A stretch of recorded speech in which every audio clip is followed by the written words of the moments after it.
Donc, je vais vous faire travailler plusieurs riffs très connus, de morceaux très connus. On va analyser tout de suite le premier. Donc, le premier, c'est...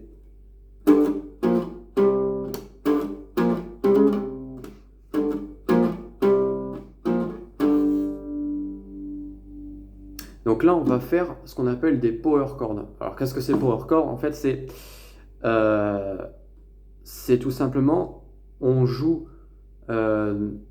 deux cordes qui sont l'un au-dessus de l'autre, en fait. Donc, il n'y a pas d'écart de cordes. Et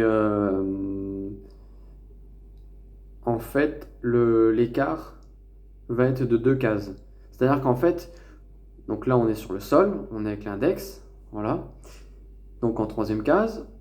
Et donc, si je veux faire un power chord, je vais à la corde d'en dessous et je vais à la cinquième case. Donc en fait, il y a juste un écart de une case. Là, c'est un écart de une case entre deux. Et là, ça nous donne... Vous voyez? Donc ça, c'est entre guillemets, la première note, hein. Il y en a 3 plus un glissé. Ensuite, on voit le deuxième. Le deuxième, une fois que vous avez compris le principe, hein, cet écart, donc avec l'index en première case, mes deuxième corde, d'accord? Et ensuite, le petit doigt, il va être en troisième case de la troisième corde. Pensez au Mediator à bien sélectionner les bonnes cordes.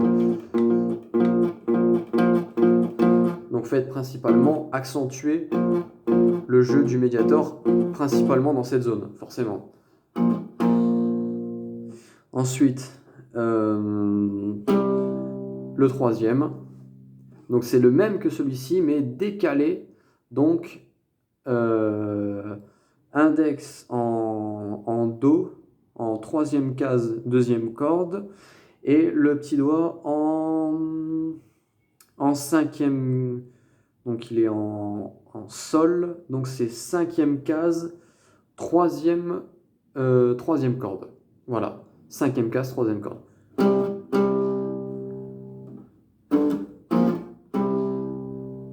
Encore une fois. Et là, il va avoir un glissé. Ou vous pouvez le faire sans glisser, hein.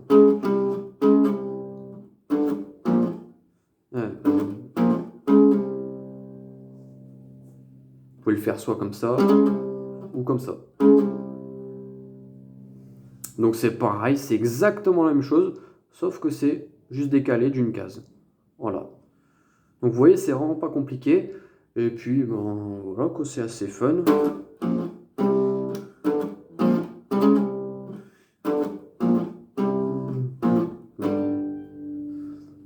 Alors, quand vous faites ça, pensez bien, une fois que vous avez fait on peut dire un peu, une fois que vous avez fait le power chord, eh bien, vous lâchez. C'est-à-dire qu'en fait, au lieu de laisser les doigts dessus et que vous laissez résonner, eh bien, en fait, vous lâchez tout de suite. Et vous passez au suivant.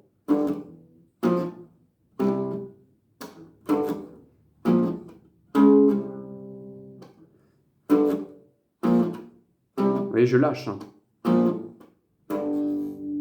Et là, forcément, pour la fin du riff, vous pouvez laisser résonner un peu avant de recommencer. Donc voilà. Après, vous pouvez le faire au Mediator, hein. Donc le Mediator, au métronome. Donc là, vous regardez sur Internet ou vous téléchargez tout simplement le métronome. Admettons, on va le faire sur un tempo assez lent pour commencer. 1, 2, 3, 4. 1, 2, 3, 4.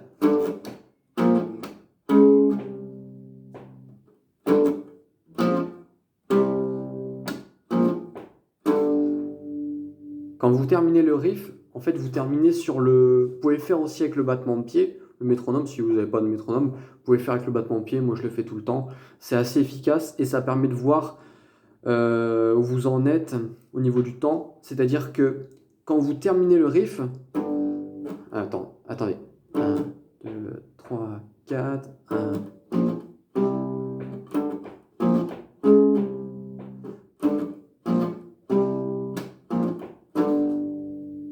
Voilà, quand vous terminez le riff, normalement, en fait, votre pied est levé, en fait. Vous terminez le pied levé.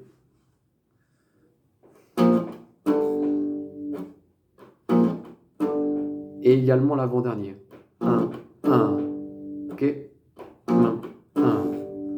Voilà, vous terminez toujours dans le haut du mouvement. Voilà, on va passer au suivant.